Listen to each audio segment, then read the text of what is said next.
Before the Tennessee Volunteers hire a football coach, they got to hire an athletic director. Who will that athletic director be?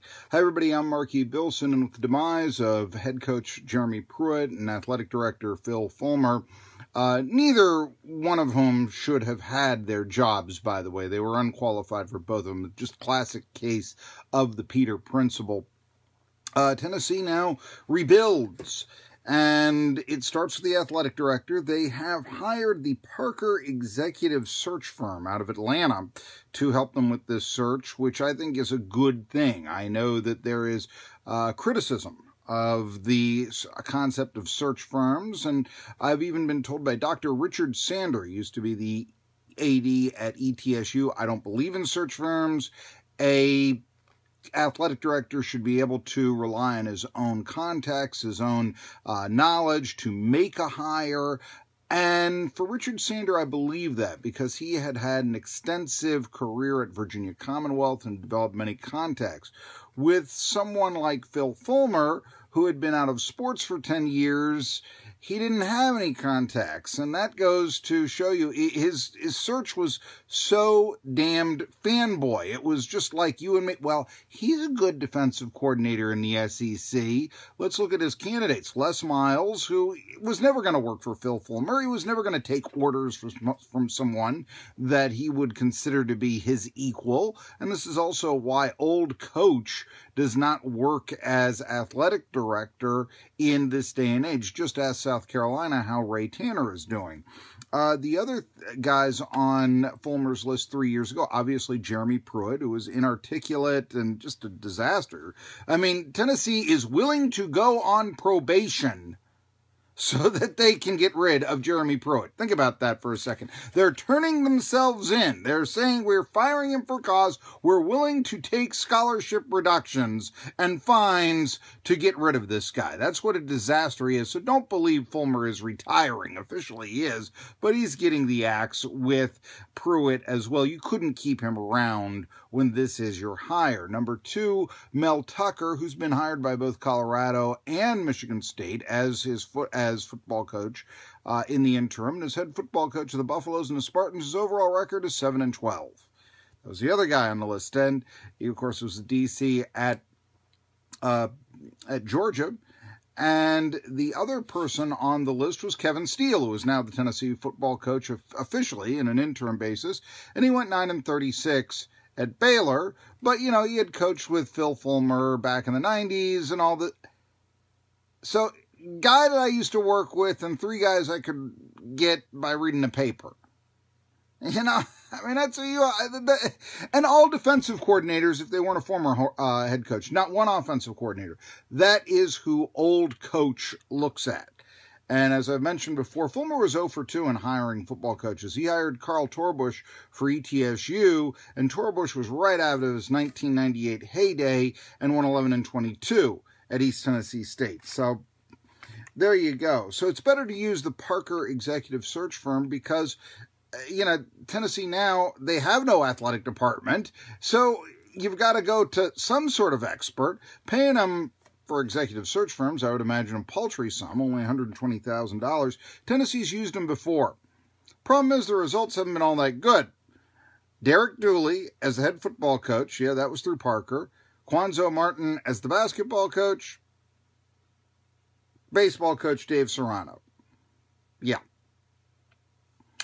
So that's not a good sign, to say the least. However, I do think that I can predict who the next athletic director is going to be based on this search firm and also based on the people that have been talked about in the media as potential hires and such. Let's look at that Derek Dooley hire real fast. You know, the Parker Executive Search Firm is in Atlanta, and so how unsurprising it is that they would recommend, hey, you know who should be your head coach? Vince Dooley's son. You know, I can't imagine that would not, you know, it just seems so obvious when you take one step back. The other thing about the Parker Executive Search Firm is I looked at their website, And I was very critical of this, where they didn't list the name of the person that they had helped a university hire, but rather the position. So instead of saying Derek Dooley, it would say, hey, look, we helped Tennessee get their football coach. We helped Brown get their athletic director. Yeah, they did. The Brown Bruins up in Providence, Rhode Island. Yeah, sure. They helped them get their AD. Didn't say who that AD was, but they would list the position. And that's a way of filtering, hey, we help people get these positions, but we're not responsible for the job that they did. It's another red flag here. However, I went through the likely names, and maybe this isn't so bad. Another thing I will say about going back to Dr. Sander is and his disdain for search firms, but Tennessee right now has no choice. I mean, otherwise it would be a chancellor or a president just trying to go, and I know Randy Boyd, the president of ETSU, has a strong influence in minor league baseball. He runs all the teams up of Chattanooga, for crying out loud, and East Tennessee in minor league baseball, or formerly in minor league baseball. The Appalachian League, of course, is now Summer Wooden Bat League. And yeah, Boyd runs all those teams. So, but that's minor league baseball. This is college athletics, and hasn't been going that well for Tennessee, at least on the gridiron lately. So let's look at the Parker executive, and just wrapping it with Sander. Parker executive search from another coach that they helped hire was Jeff Capel, not at Pitt though, but at Oklahoma. And they took Capel away from Virginia Commonwealth. Who was the AD at Virginia Commonwealth when they, with Capel, who had hired Capel to be the coach at Virginia Commonwealth and had him taken away? Yeah, that was Dr. Richard Sander. So we can understand why Sander doesn't necessarily like the Parker executive search firm, or search firms in general. And I guess Boyd, with a sports background, you could make the argument, but does he have the college football ties? That's the thing. Last time Tennessee really tried to make a hire themselves, they brought in Greg Schiano. How'd that work out? Yeah, so maybe you ought to look at that search firm right now. I've been looking through articles written by Mike Wilson of the Knoxville News-Sentinel, as well as Sam Marsdale, who is a writer for CBSSports.com. And they come up with short lists, and two people on both short lists. First, I'm going to give you the guy that I think they shouldn't hire, and that is John Gilbert at East Carolina. Now, Gilbert used to work in the Tennessee Athletic Department. He also used to work in the Alabama Athletic Department. He is the athletic director at East Carolina. Before that, he was the athletic director at Southern Mississippi. All right. The thing is sort of unspectacular. And if you're hiring a search firm, don't you want to make a clean break from maybe that, hey, he's got to have that SEC background. Hey, he's got to have that good old Tennessee background. Maybe you ought to start thinking that way, because that's what got you Pruitt and Fulmer. And you really need a clean break from that. So, John Gilbert, the only thing outstanding that I can really see about his athletic director career is that with the pandemic going on and all this, he tried to cut at East Carolina women's swimming and diving and women's tennis, and that didn't go so well, and there was a lot of Title IX scuttlebutt there, and so it looks like that those programs, the programs are reinstated earlier this month. And so, is that who you want in? There are several people that have actually helped restore programs, including football, and that leads us to Mark Ingram, who's the one candidate that both Wilson as well as Marsdale recommend, and one could do far worse. Brian White is a guy to look out for. He's the athletic director at Alabama Birmingham, UAB. And you may remember around 2014, UAB dropped football, but only for a year. They restored it. And they restored it under Ingram. And since that time, football at UAB has been better than it was before. So this is a guy, you're trying to restore the football program. Here's a guy who has successfully started up a football program from scratch. Something to look at. So those are the two candidates that keep coming up, Gilbert and Ingram. But there are a few others. CBS Sports writer Marsdale, Sam Marsdale, looks at these candidates, and I'm going to give you a quick rundown on them. Whit Babcock of Virginia Tech, and I got to tell you something. Tennessee always looks down at Virginia Tech, perhaps wrongly, but they always do, and that really, to me, sort of suggests, the Virginia Tech athletic director, well, we could have him if we wanted him. You know, it's that sort of mentality. Whit Babcock was not like Jim Weaver before him, who really helped take Virginia Tech from the Atlantic 10 to the ACC. Whit Babcock is a guy, he hired Mike Young, the basketball coach, and the Hokies are nationally ranked, but this was an easy hire. Young was from Southwest Virginia. He was doing great things with Wofford. Really the only chance you were taking is that Young was a veteran coach and a little bit older than who you'd normally like to hire, but I think that hire of Young coming back home to Virginia Tech was going to happen no matter who the athletic director was. He also hired Justin Fuente as the football coach. That hasn't gone over that well, but it's, you know, I will say that at the time of the hire with Justin Fuente replacing Frank Beamer, it was probably as good of a hire as you were going to make. Fuente is a very respected coach from Memphis at the time. He was winning big there. It seemed like the move to make at the time. Maybe it still is. Last few years haven't been all that sensational for Virginia Tech. They haven't won on the level they're accustomed to. And so that probably is why, when you're looking to restore football, Virginia Tech AD that football's declined under, maybe not. And it really does speak, like I said, just to repeat, really does speak of that Tennessee mentality that really isn't there anymore, where they say, we're Tennessee. We can have the Virginia Tech football coach if we want him, or the Virginia Tech athletic director if we want him. And maybe you can and maybe you can't. Texas Tech's Kirby Hocutt is another one. This is one to run away from. Kirby Hocutt used to be the AD at Miami. He, at that point, left on his own for Texas Tech. You don't leave on your own from Miami to Texas Tech. And a couple of months after he made the move, it sort of came out why. Now, I don't know how many of you have heard of a guy named Nevin Shapiro, but he used to run a $900 million Ponzi scheme, and he's in prison right now. During the last couple of years of this athletic director, Kirby Hocutt's tenure at Miami, Shapiro stated that he gave hundreds of thousands of dollars to Miami football players and also gave them prostitutes on his yacht, or maybe it was his luxury homes. Tennessee's about ready to go on probation. You want to bring this guy in? Really? Yeah, that's not a good idea, you know. Here's some others that are kind of boring. Ren Baker, North Texas, like I said, that sort of thing.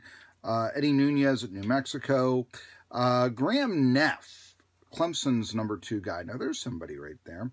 They also mentioned Arkansas State's athletic director. Yeah, I think somebody should tell Sam Marsdale that Tennessee isn't going to hire as their next athletic director the guy who just hired Butch Jones as his football coach. That's not going to happen. Wilson goes a little bit more in depth with candidates. And one of them, and again, this is sort of the mentality, I think, of, well, we're going to look at who does Tennessee know? And that's not necessarily who they're going to bring in because they've hired a search firm. If it was who do we know, then yeah, even the chancellor and Boyd, they go through the Rolodex and they say, sure, yeah, this is the person we should bring in. But here we go. This is who Wilson, who's covered the Vols. And again, this comes from, well, I've covered the Vols, so here's who used to work in the athletic department with the Vols, who's an athletic director now. And there's a mentality of, well, any FCS program or mid-major program in Tennessee, that athletic director would just love to come to Tennessee. And I will say there's something to that. Yeah, it's a step up, but some of these candidates are underwhelming. For instance, Gerald Harrison. Athletic director at Austin Peay. He got his bachelor's degree from Tennessee in 2001, worked in the department in director of community relations for a few years after that. He just sort of liked to think that you could do a little bit better than Austin Peay's AD. And that leads us to David Blackburn, who is now the Middle Tennessee State Senior Associate Athletics Director for External Affairs, but he used to be the AD at Chattanooga. And when he was the AD at Chattanooga, Blackburn made no secret that he would rather be in Knoxville. And eventually it cost him his job. And I really do believe that this is related. Because when he was, imagine you're a D1 athletic program. Now, I do understand why Tennessee Knoxville is a more desirable job than Tennessee Chattanooga for an athletic director, but they still are both D1s. And imagine then, while you're the athletic director at Chattanooga, your basketball team beats Tennessee on the hardwood. Okay. And in the meantime, the athletic director is openly saying how much he'd like to be at Tennessee. I think as you're the president, you're the chancellor, something like that, you do have to bring in your AD and say, you know, if you'd really rather be at Tennessee that much, we're a D1 too, and if you'd like to be at Tennessee that much, hey, that's great.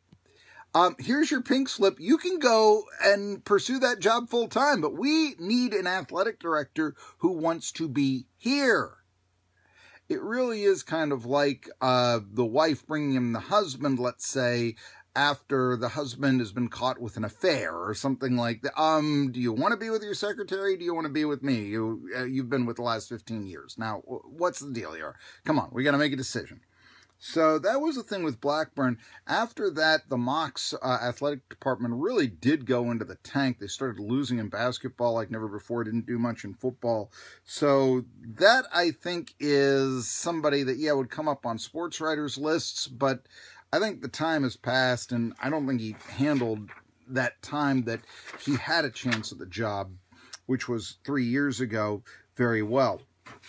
Mickey Allen, who is the Tennessee State Athletic Director, is somebody that they really ought to give a hard look at. He played on the Tennessee Volunteers back in '98 when they won a national championship. He was a football player. I know they also won national championship in women's basketball, and maybe Mickey Allen, you might not recognize if that's a male or a female name. But remember what I said about Tennessee coaches on another video.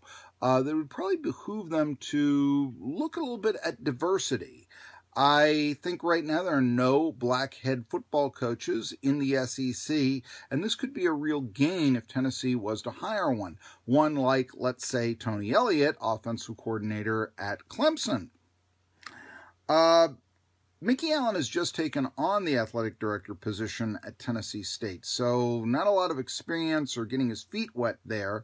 However, you could do worse than Mickey Allen, and yeah, taking the Tennessee State historically black school athletic director to the University of Tennessee, that doesn't sound that bad. Now, that sounds pretty good, actually.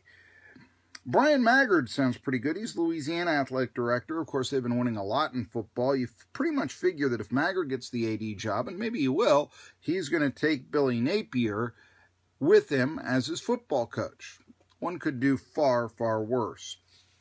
One that I think would be worse is going back to the, well, every FCS school in Tennessee would love, their athletic director would love to be at Tennessee, is Scott Carter.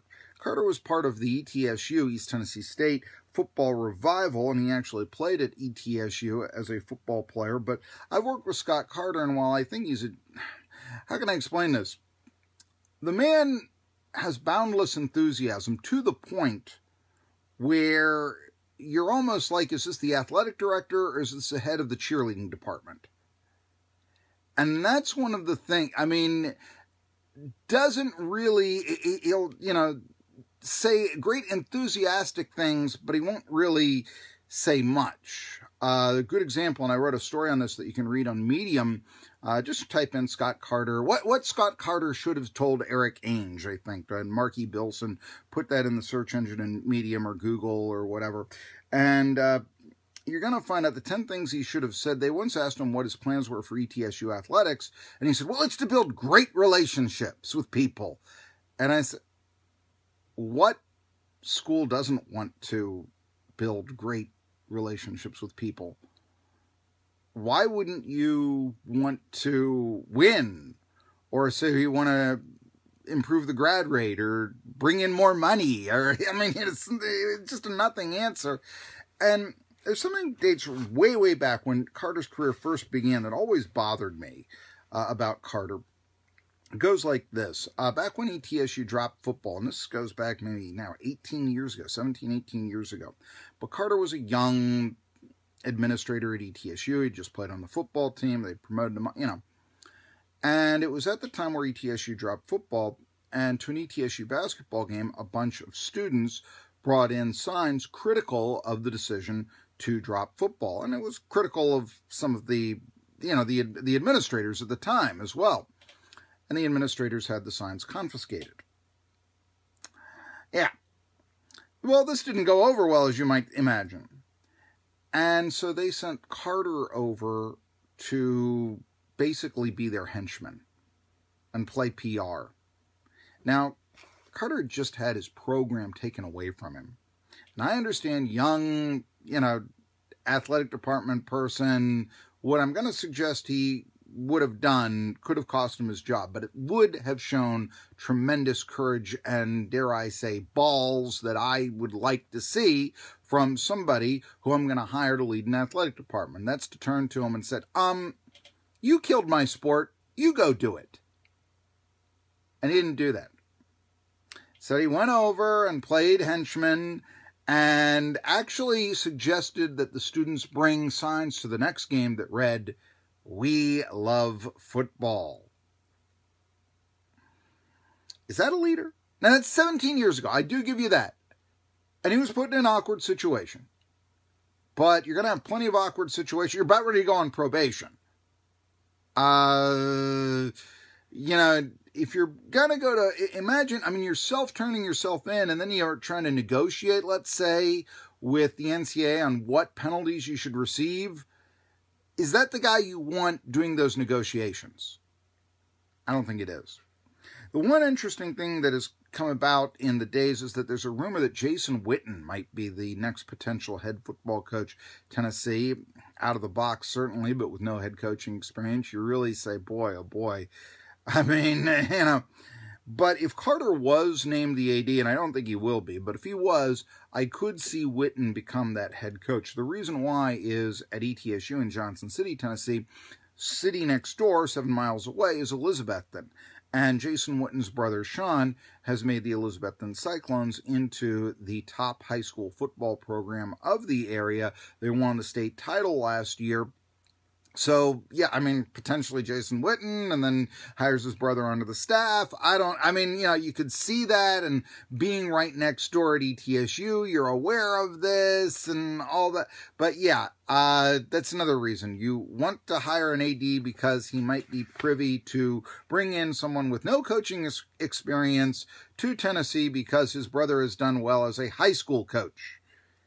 That's one to run away from. Reed Sigmund. This is the exact sort of person that a sports writer names. Reed Sigmund was Phil Fulmer's right-hand man. Before that, he was John Curry's right-hand man. Came with him from Kansas State. And that should tell you how incompetent Phil Fulmer was in that he was cutting the throat of John Curry to become the athletic director at Tennessee, but then keeping his right-hand man. Shows, yeah, you really know what you're doing, and, you know, you're well qualified for the position of athletic director right there. Tennessee needs a change. This would be the same old, same old. You don't want Reed Sigmund. You know. And then it comes down to who I think will get the position. And that would be Charlie Cobb. Charlie Cobb is the athletic director at Georgia State. Remember, it's the Parker executive search firm that is doing the hire. And what did I tell you? They're from Atlanta, so they're very familiar with what Charlie Cobb is doing at Georgia State. What is he doing at Georgia State? Well, in addition to overrunning a Sun Belt program that defeated the Tennessee Volunteers back in 2019 on the opening day of the football season, he's built quite the basketball power there, a lot of new facilities, including in football, and Georgia State looks to be a program on the rise. Before that, he was at Appalachian State, who Tennessee fans will remember, nearly beat Tennessee to open up the 2016 season. In fact, if they had a kicker, the Mountaineers certainly would have defeated the Volunteers. That being said, over at Appalachian State, he helped orchestrate the move of the Appalachian State Mountaineers from the Southern Conference in FCS to the Sun Belt Conference in FBS, and also helped build a lot of new facilities there. You know, Miami went to Boone to play Appalachian State a few years ago, so this is a good athletic director. Also used to play football for Dick Sheridan at NC State. Dick Sheridan has a great reputation as a coach, and won the ACC at NC State. You could do far worse than Charlie Cobb, and I think that's ultimately the guy who'll probably get the job. There are some good candidates we went through on this list. There are some bad ones, but I think ultimately Charlie Cobb is the guy that's probably going to be coming to Tennessee for the reasons I just stated. Folks, I'm Marky Billson. If you like my analysis here, I ask that you follow me on YouTube. Just hit that bell. Also, at Billson Marky, remember 2 L's in Billson, M-A-R-K-Y. That's my Twitter handle. And you'll also be able to follow me on Medium, where a lot of these videos get written out and you can follow along or what have you. So, until then, I'm Marky Billson. Remember, Charlie Cobb. That's my prediction.